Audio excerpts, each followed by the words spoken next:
할렐루야. 참 여러분 이렇게 뜨겁게 성원해 줄 줄 몰랐습니다. 저 아시죠? 오늘 임지지사님 못 데리고 와서 죄송한 마음 가득합니다.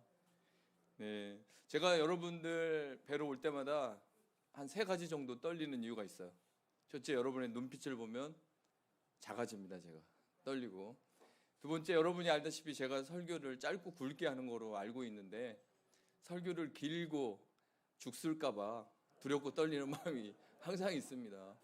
근데 여러분들이 그래도 마음이 넓으셔가지고 이렇게 매일 예배를 드리는 분들은 달라도 뭐가 좀 다르죠? 그렇죠? 그리고 막상 제가 뭐 여러분들에게 은혜를 끼치러 온 게 아니라 사실은 여러분들의 이 생생한 믿음의 현장을 보면서 제가 은혜를 받습니다. 여러분들은 여기 오시는 강사님들을 향해서 은혜를 선물하고 있는 것입니다.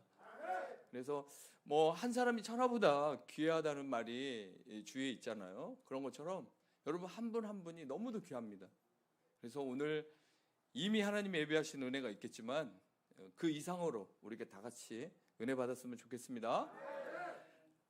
출래불사춘이라는 사자성어가 있는데요. 이게 무슨 말이냐면 봄은 왔는데 피부로 와닿지 않는 거예요.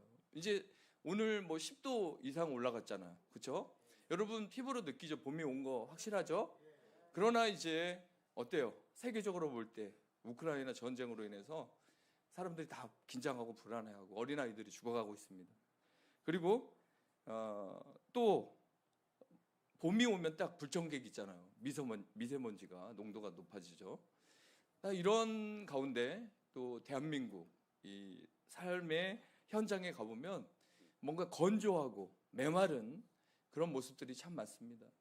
요즘에 울진 산불 때문에 정말 가슴 아프잖아요. 건조하기 때문에 그러거든요. 영적으로 사람들이 메마르고 건조하면 툭 치면 욕부터 나가고 툭 치면 화부터 내고 그냥 이렇게 툭 치면 그냥 웃어줄 수 있어야 되는데 이게 건조한 거예요. 팍팍한 거예요, 인생이라는 게. 근데 여러분들은 뭐 경제적으로는 건조할지 몰라도 매일매일 예배를 드리는 가운데 성령의 충만함을 받기 때문에 성령의 소낙비를 여러분이 맡고 있다고 저는 봅니다. 그래서 여러분 심령만큼은 영혼만큼은 건조하지가 않아 보여요. 막상 예배는 드려도 난 아직도 마음문을 못 열겠다는 분이 있을 수 있습니다. 오히려 그런 분이 더 크게 됩니다. 네, 그러니까 염려하지 마시고 끝까지 예배 참석해서 언제 어느 날 어느 시에 하나님이 여러분 마음을 활짝 열고 들어가서 막 더불어 먹고 더불어 마시며 대화 좀 해보자고 또 위로 폭탄을 터뜨릴 수 있다는 사실을 항상 믿으시고 밖에 나가면 참 건조하다는데 세상에 메말랐다고 하는데 이곳만큼은 주님의 위로 풍성한 위로가 있다는 사실 꼭 믿으시고 이곳에서 천국을 경험하시는 저 여러분이 됐으면 좋겠습니다. 자, 이렇게 긴장되고 스트레스 가득한 이 경쟁사회, 피로사회 속에서 그러면 우리는 어떻게 이 상황을 돌파해야 될 것인가? 내가 나가서 일당 한 30만 원짜리 아니면 뭐 어디다 투자를 잘해가지고 대박 한번 나서 이 상황을 모면할 것인가? 자, 믿는 사람들은 어떤 상태를 유지하면서 이 상황을 돌파해야 될까요? 오직 말씀, 그렇죠? 말씀과 기도로 여러분들이 거룩해지고 말씀과 기도로 길을 찾는 것입니다. 그래서 세상 사람들 부러워하는 거는요, 크리스찬의 자존심을 망가뜨리는 겁니다, 여러분. 이 자존심은 쓸 때가 있고 안 쓸 때가 있는데 평상시 때 자존심은 버리십시오. 남자들은 자존심이 우상 숭배래요. 내 자존심을 건드려? 어떤 사람은 그래요. 어떤 청년은 교회 다니는데도 하나님도 내 자존심 못 건드린대요. 그 정도 청년이 있어요. 자기는 자기 하고 싶은 거 하나님도 못 막는다는 거죠. 그런 불필요한 자존심 말고 크리스찬으로서 정체성을 가진 우리가 지켜야 될 자존심이 있다는 거예요. 그렇죠? 아니 우리 하나님 우리에게 자존심 주셨는데 세상 사람 부러워하면 되겠어요? 믿음의 눈으로 바라보자고요. 그렇죠? 네, 내가 얼마나 행복한 존재고 내가 얼마나 주님 앞에 사랑받고 있는 존재고 이곳에서 내가 하는 거 없는 것 같지만 퍼즐 하나가 볼품 없어요. 어디에 쓰이는지 어디 부분에 맞는지 몰라요. 그러나 그 퍼즐 크게 이렇게 맞춰 놓으면은 그 작은 퍼즐도 그 색깔이 있는 거고 그 역할이 있는 거잖아요. 여러분 한 분 한 분이 하나의 완성품 퍼즐을 만들어 가는데 필수적입니다. 근데 한 분이 빠져 있으면 그 완성 작품이 나오지 않는 거죠. 그래서 김수재 목사님도 금방 광고하는데 들었지만 그렇게 잠깐 이렇게 외출한 사람들, 잠깐 방황하는 사람들 있으면 그분들을 여러분들이 다시 초대하고 그분들을 위해서 기도해 주십시오. 그래서 퍼즐을 맞춰서 정말 이곳에서 정말 성령의 불을 붙이고 이곳에서 자활하고 이곳에서 하나님을 만나고 또 여러분이 부흥의 주역이 되리라 확신합니다. 그래서 오늘 본문에 나온 내용 중에 한 3가지 정도를 통해서 이 사회를, 이 건조한 사회에 나는 어떻게 믿음으로 돌파할 것인가를 살펴보면서 반드시 여러분들이 이 3가지 진리를 가지고 승리했으면 좋겠습니다. 첫 번째, 자신의 정체성을 확실하게 확립하는 것입니다. 나는 누구인가? 어디로 와서 왜 살고 또 어디로 가는가? 이 3가지 질문에 여러분들이 대답해야 됩니다. 어디로부터 왔습니까? 누구를 통해서 왔습니까, 여러분? 하나님이 실수하십니까? 우리가 실수를 하지 하나님이 실수하지 않습니다.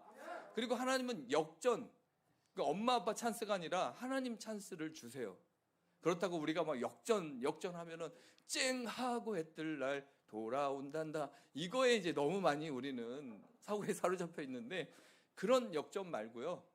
이 삶의 어떤 변화, 정말 그리스도 안에서 새로운 변화를 여러분들이 되찾게 될 텐데 그 권리를 회복할 텐데 가장 중요한 게 자기의 정체성, 나는 누구인가?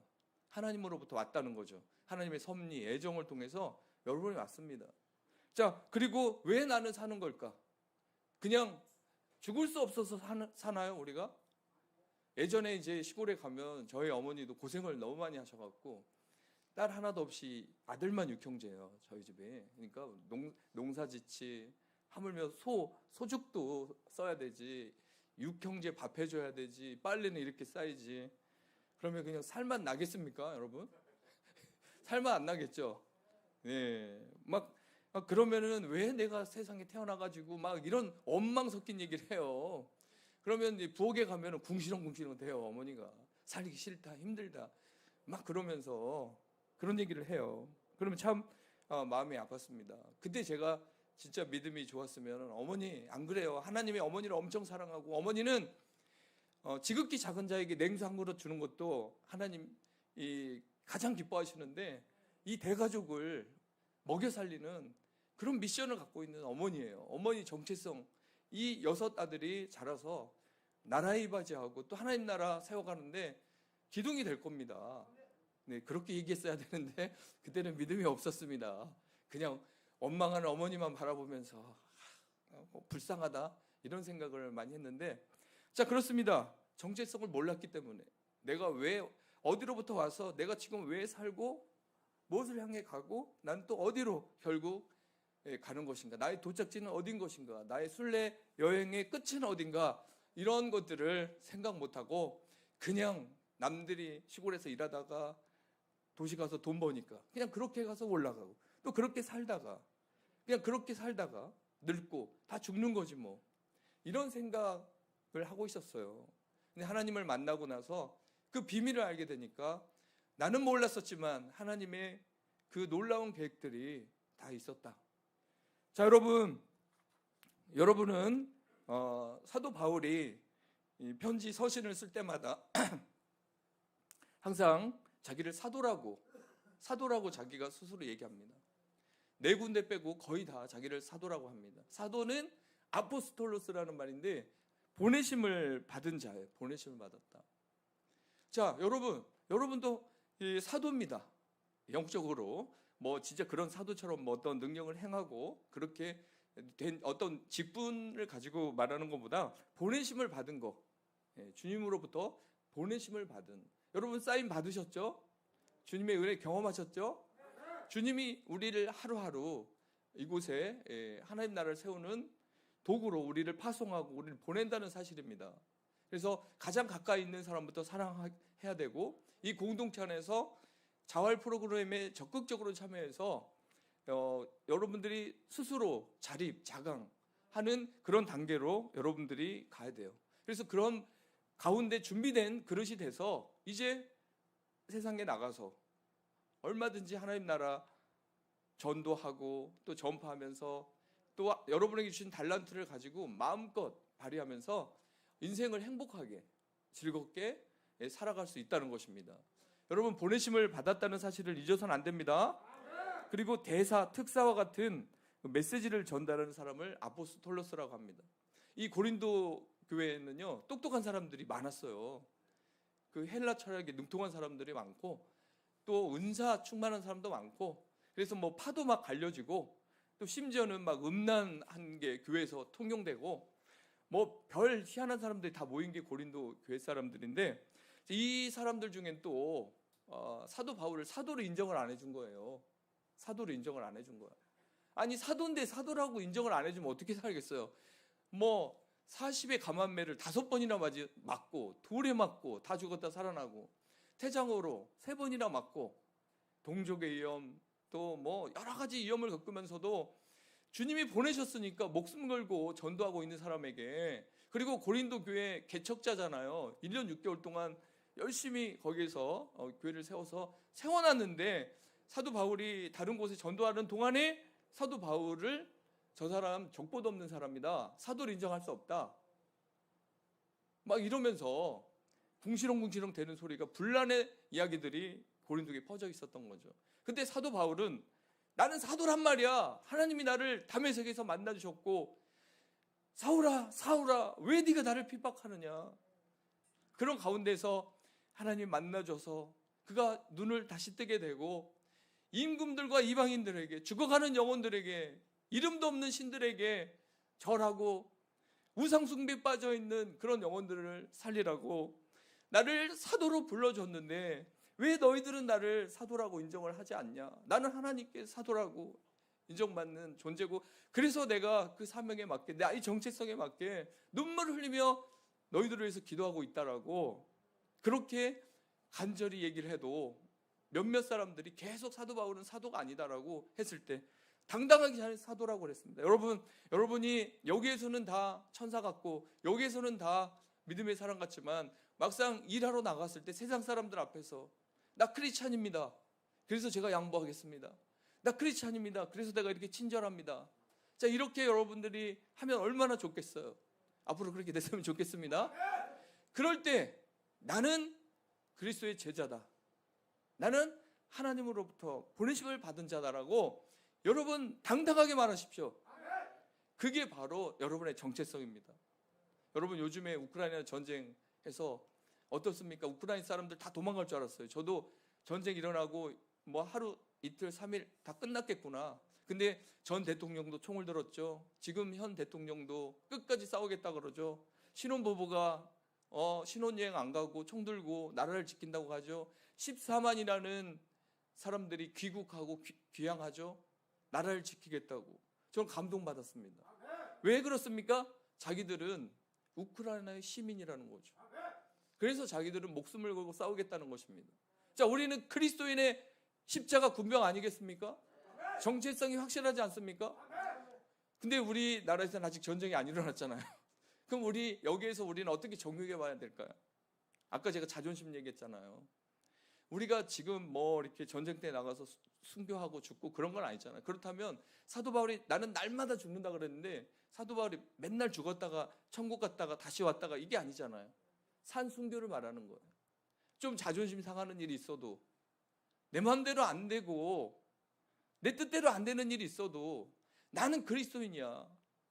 우크라이나 사람들은 목숨 걸고 총탄을 맞으면서 나가는데 탱크 앞에서도 굴하지 않는데 나는 그리스도인으로서 정체성을 가지고 이 영적 싸움을 하는데 정말 당당해야 되겠다. 더 강해져야 되겠다. 그리고 불필요한 자존심 같은 거 내세우지 말고 나를 날마다 그리스도의 십자가에 가까이 나가서 나를 죽이고 나의 자아를 깨트리고 자기를 부인하고 내 안에 내가 주인이 아니라 내 안에 예수 그리스도가 주인이라는 사실을 계속 반복하며 여러분이 그렇게 정체성을 확립하고 영적 전쟁에 돌입할 때 이 어려운 메마른 사회에서도 충분히 여러분들이 승리할 줄 믿습니다. 자, 요한 1서 3장 16절에 보면 그가 우리를 위하여 목숨을 버리셨으니 우리도 형제들을 위하여 목숨을 버리는 것이 마땅하지 않냐, 이런 얘기가 있습니다. 아까 우크라이나 사람들은 내가 우크라이나에서 태어났고 거기에서 자랐고 우리 부모를도 그렇게 자라서 이 나라를 내가 지키기 위해서 죽음도 불사한다. 자, 성경에도 그대로 써 있어요. 그리스도가 우리를 위해서 죽었죠. 여러분의 죄를 대속하기 위해서 자기를 내어줬죠. 모든 걸 내어줘서 여러분의 종아지 붉은 죄 사면해줬습니다.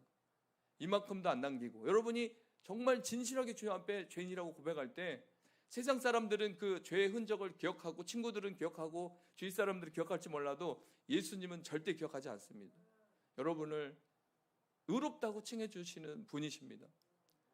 자, 예수님이 여러분을 위해서 그렇게 죽으셨습니다. 그러니까 우리도 마땅히 그리스도 형제들을 위해서 죽는 것이 마땅하다라고 그런 표현이 성경에 있어요. 자, 이거 다시 한번 우리가 이 말씀을 묵상하면서 믿음도 없는 저에게 목사님 와서 갑자기 죽으라고 그러면 어떡해요.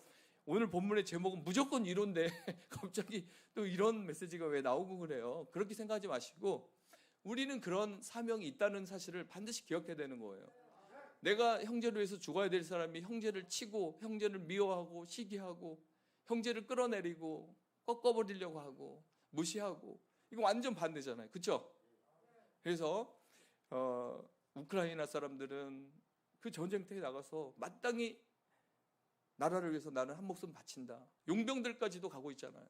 하물며 우리는 그리스도인의 용사, 군사로서 예수님이 나를 위해서 이렇게 죽으시고 나를 구원하셔서 난 영원히 죽지 않는 영생의 선물을 받았기 때문에 나 또한 보내심을 받은 자로서 자부심을 가지고 그리스도를 위해서, 그리고 내 자존심을 죽이고 내 삶의 자아들을 죽여가면서 여러분들이 영적 싸움을 한다면 반드시 사도 바울이 난 사도다 계속 난 제자다 하나님이 나를 사랑하시고 나를 통해서 일할 것이다라는 그 고백들을 끊이지 않고 매일매일 선포함으로써 자기 정체성을 확립하고 다시 또 고난의 그 장소로 들어가는 것입니다.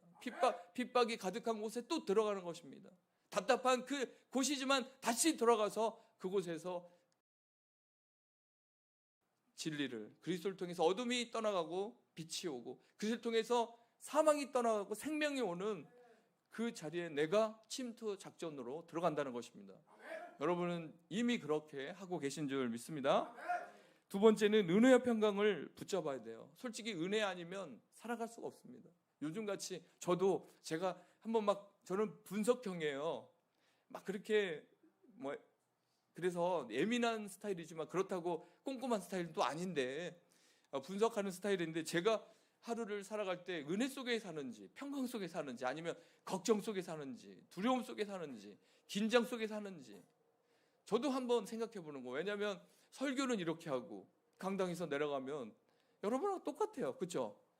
설교는 이렇게 하고 집에 가면 집사람이 저의 약점을 찌릅니다. 그러면 또 이게 욱하게 되면 아이고 이 강단에 섰을 때가 좋았는데 다시 내려오면 또 인간 냄새 풀풀 납니다. 자, 이럴 때 은혜를 붙잡는 거예요. 이러니까 주님이 오셨지. 내가 완벽하게 살 수 있는 그런 사람이었다면 주님이 저렇게 안 죽었지. 내 전적 타락, 전적 부패한 모습 인정하게 돼요. 그러면서 푸념하고 좌절하는 게 아니라, 여기에서 사람들은 대부분 좌절하려고 하는데 그게 아니라 그럼에도 불구하고 그 은혜가 우리를 감싸요. 은혜가 덮어버려요. 값없이 주시는 은혜가 존재하고 있어요. 갈보리 십자가 언덕. 여러분이 언제든지 찾아가면 언제든지 문이 열려 있어요. 언제든지 주님이 손잡아 주고요. 거룩한 교환이 일어납니다. 우리 쓰레기를 그냥 십자가 앞에 갖다 놓으면 주님이 쓰레기 다 처리해 주시고 좋은 것, 위로부터 좋은 것들을 막 부어주니까 교환이 되는 거예요. 교환. 맨날 우리는 이득 보고 주님은 맨날 손해 보는 것 같지만 주님은 그게 기쁨인 거예요.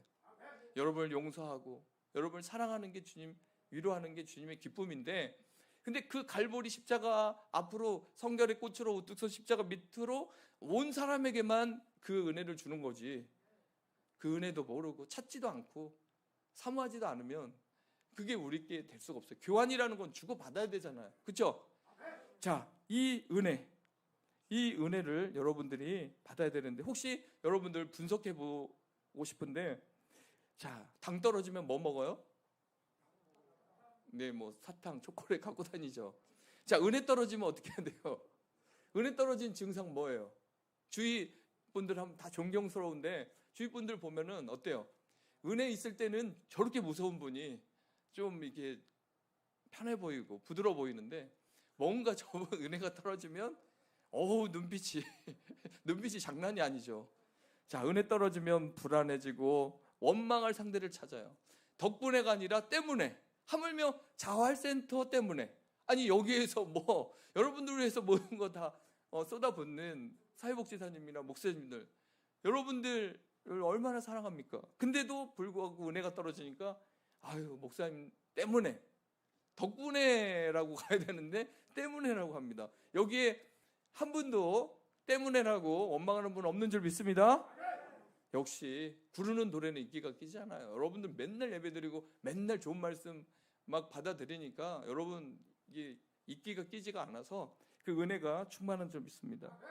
만약에 평강이 사라지면, 은혜의 평강이 있어야만 여러분들이 이 세상을 돌파할 수 있는데, 자, 평강이 사라지면 어떻게 되겠어요? 두려움이 엄습합니다. 저희 교회 지난주에 한 청년을 상담했는데 너무 마음이 아팠어요. 자살 시도를 몇 번 했다고 하고, 그럼 진작에 나한테 얘기를 하지. 난 너무 멀쩡해 보여갖고 회사도 잘 다니고 3년 동안 우울증 약을 먹었다는 거예요. 그래서 제 마음이 너무 아파요. 엄마랑 같이 와서 상담받는데 엄마는 울고, 저는 뭔가 도와줘야 되는데 어떻게 도와줘야 될까? 아니, 자기도 너무 괴로운 거예요. 또 밤에 잠이 안 온대요. 약 먹어서 그런 건지 아니면 또 영적으로 눌려, 가위도 눌려. 제가 너무 무책임했구나. 아니, 성도가 이렇게 아파하고 고민하는데 나는 그걸 모르고 있었어요.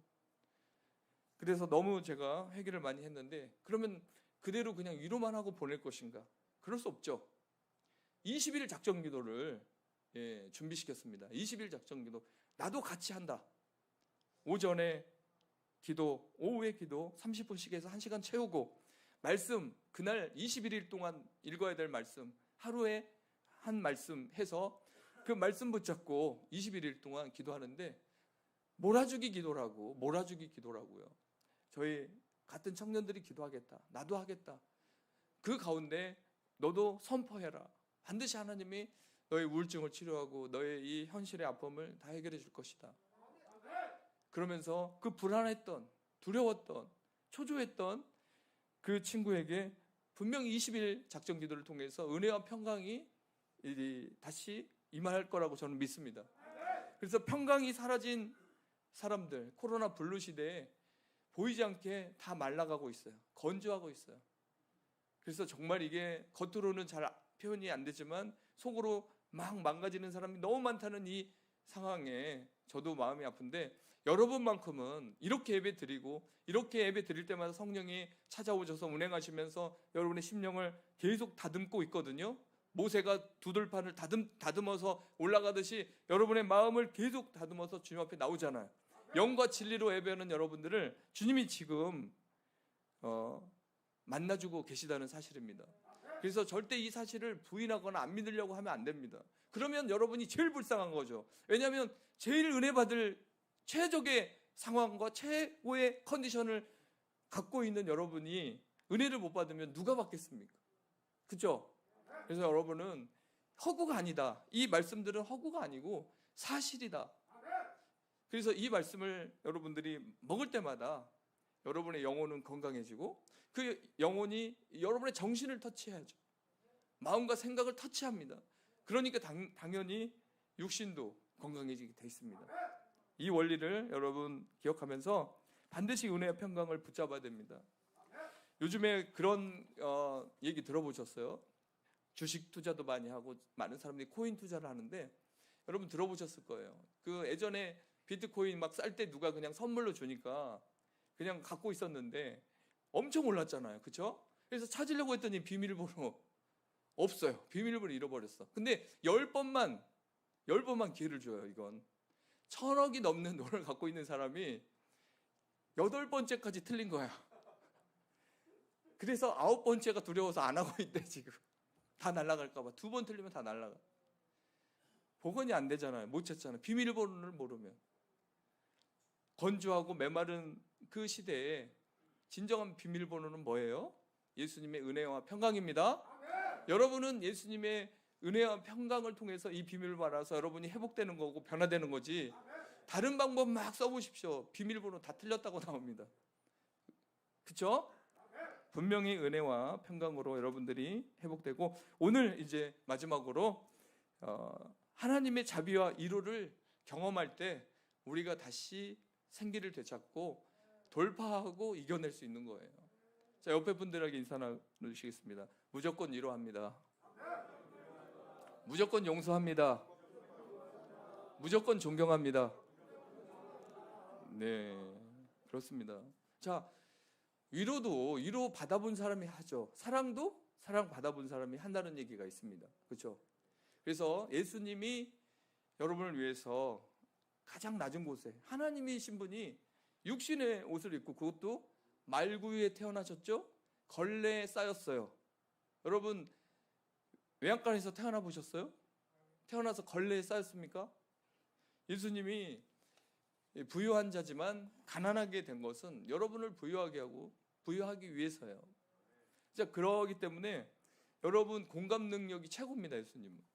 그리고 노동도 해보셨어요. 30세 공생하기 전에 목수로서, 여러분 뭐 못질 잘하시죠? 망치질 잘하죠? 뭐 이런 노동해서 동생도 부모님도 이제 부양하는 그런 노동의 힘든 삶도 다 아시고요. 아무튼 여러분이 경험하는 그 아픔, 그런 거는 예수님이 전부 다 알고 있고, 그래서 위로할 수 있다는 것입니다. 예수님은 위로할 수 있어요. 예수님이 근데 태어날 때부터 왕궁에 태어났고, 태어날 때부터 세마포 자색 옷을 입고, 그리고 한 번도 서민들이 사는 곳에 가서 구경도 한번 해보지 않고 왕으로 있었다면 그 분의 메시지를 여러분이 들을 때 얼마나 거리감이 크겠습니까? 근데 예수님의 그 고난과 아픔, 십자가의 그 고통과 외로움, 누구보다도 외로웠죠. 누구보다도 고독했죠. 아무도 알아주지 않아. 제자들도 다 버리고 예수님 떠났잖아요. 자, 그런 배신감도 다 겪어보셨어요. 목마르다 그랬습니다. 마지막에 얼마나 목말랐는지. 자, 그런 예수님이니까 여러분을 위로할 수 있는 것입니다. 그래서 여러분, 눈물 젖은 빵을 먹어본 사람이 대화가 되고 서로를 이렇게 품을 수 있습니다. 일부러 그렇게 할 수는 없지만 여러분은 이미 그렇게 그 고난의 긴 시간을, 터널을 걸어왔던 분들이니까, 여러분들 혹시 이 상처 입은 분들이 옆에 있으면은 위로해 주십시오. 오늘 이 1절에서 7절까지 위로가 10번이나 나옵니다. 10번. 10번. 사도 바울은 글을 잘 쓰는 분이라서 이 위로라는 단어를 이렇게 한 곳에다 몰아 넣진 않아요. 근데 그게 중요한 게 아니거든. 고린도 교인들, 너희들은 위로받아야 돼. 위로받아야 돼. 정말 어려운 시대에 살고 있어. 그래서 무조건 주님이 위로하고 너희들도 스스로 위로하고, 위로받은 자가 다시 위로를 손을 내밀고, 자, 그렇게 해서 위로하라고 합니다. 경제적 어려움이 있는 분들, 여러분 제가 여기 있으니까 저는 좀 잘 사는 것 같습니까? 아닙니다. 어젠가 뭐 한 15년 전에 뭐 이렇게 안 낸 게 있는데 그게 날아왔어요. 15년 전에 못 갚은 거예요. 제가 뭐 안 낸 게 아니고. 근데 아직도 그런 게 따라오더라고. 저 이렇게 넉넉하지 않은 사람입니다. 그런 거 오면은 가슴이 철렁합니다. 하지만 그렇다고 경제적으로 내가 어렵다고 해서 기죽을 필요 없잖아요. 여러분 어렵다고 해서 여러분들이 기죽을 필요가 없고, 또 경제적으로 어려운 분들 있으면 여러분들이 이렇게 뭐 대접하시고 하셔요. 여기서 뭐 식사 다 나오지만 뭐 좋은 거 있으면 뭐 이렇게 서로 대접하시고 선물도 하시고 생일도 좀 챙겨주시고, 자, 그렇게 위로해야 됩니다. 그리고 관계십을 통해서 상처받은 분들 많아요. 저도 융통성이 있다, 유도리가 있다 이런 얘기는 들었지만 그렇다고 제가 관계십이 좋은 게 아닙니다. 싫은 사람은 싫고 안 만나고 싶은 사람은 안 만나고 싶고. 근데 오직 하겠습니까? 여러분은 형제들도 뭐 부모님 돌아가시면 다시는 안 만난다는 사람들도 정말 많을 정도인데, 여기에서 피도 섞이지 않는 여러분들이 어떻게 다 지체의식, 공동체의식, 가족의식 다 갖고 살겠어요? 쉽지 않습니다. 그렇죠? 그럼에도 관계십을 잘해야 됩니다. 주님은 화평, 다리 놓는 사람, 사랑, 화평, 이런 다리 놓는 사람을 제일 좋아합니다. 그런데 막 분리시키고 막 이렇게 삼각관계 만들고 뒤에서 막 이렇게 험담하면 그건 진짜 마귀에게 속는 겁니다. 여러분 안에 예수님 계시고 성령님 계시는데 예수님이 여러분 입을 통해서 뒷담화하라고 명령하실 것 같아요? 위로하라고 명령하실 것 같아요? 그러면 내가 막 뒷담화하고 있으면 난 지금 마귀가 나를 막 이용하고 있고 내 상처가 지금 막 툭툭 튀어나오나 독이 나온다라고 생각하면 돼요. 독. 여러분, 우리가 조금만 몸이 안 좋아도 혹시 코로나 아닌가 해서 마스크 쓰고 남한테 피해 안 주려고 하잖아요. 그런 정신으로 내 안에서 뭐 안 좋은 게 막 나오려고 하면 말을 해야 돼요, 안 해야 돼요?